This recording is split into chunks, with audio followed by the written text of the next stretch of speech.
কতজন মানুষ ৩ লক্ষ টাকা পেয়েছেন? ২০,০০০ টাকা ঘুষ লাগছে, ৩০,০০০ টাকা ঘুষ লাগছে। সরকারের অফিসের কোনো যদি দুর্নীতিপরায়ণ কর্মকর্তা থাকে, এগুলোর তদন্ত আমরা করেই ছাড়বো ইনশাআল্লাহ। চিটাগংয়ে অ্যাপ্রক্সিমেটলি কতজন মানুষ ৩ লক্ষ টাকা পেয়েছেন?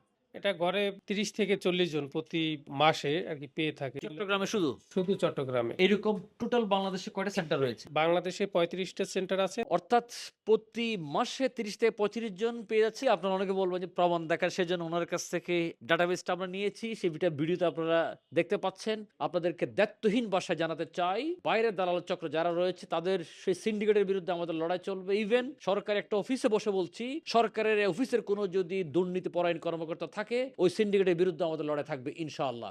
আমাদের প্রবাসীর ঘামে ঝরানো অর্থগুলো সম্মান করে সরকার যে সুযোগ সুবিধাগুলো দিচ্ছে, এগুলো যাতে সহজে ওনারা পেয়ে যেতে পারেন, আমরা সে বিষয়ে একদম স্ট্রং আমাদের অবস্থান জানানো দিচ্ছি। অনেকে বলছেন ২০,০০০ টাকা ঘুষ লাগছে, ৩০,০০০ টাকা ঘুষ লাগছে। আমি বিনীতভাবে অনুরোধ করব, সরেজমিনে ওই কর্মকর্তার নাম সহ ভয়েস রেকর্ড, হোয়াটসঅ্যাপের স্ক্রিনশট বা কোনো ধরনের ভিডিও রেকর্ড থাকলে আমাদেরকে জানাবেন। আমি চট্টগ্রাম শহরের যিনি প্রবাসী কল্যাণ সেন্টারের সহকারী পরিচালক, যিনি হেড রয়েছেন এখানকার ডিপার্টমেন্টের হেড, ওনার পাশে বসে ওনার কাছে অভিযোগ দিব এবং প্রয়োজনে প্রবাসী কল্যাণ মন্ত্রীর হাতে অভিযোগগুলো দিব।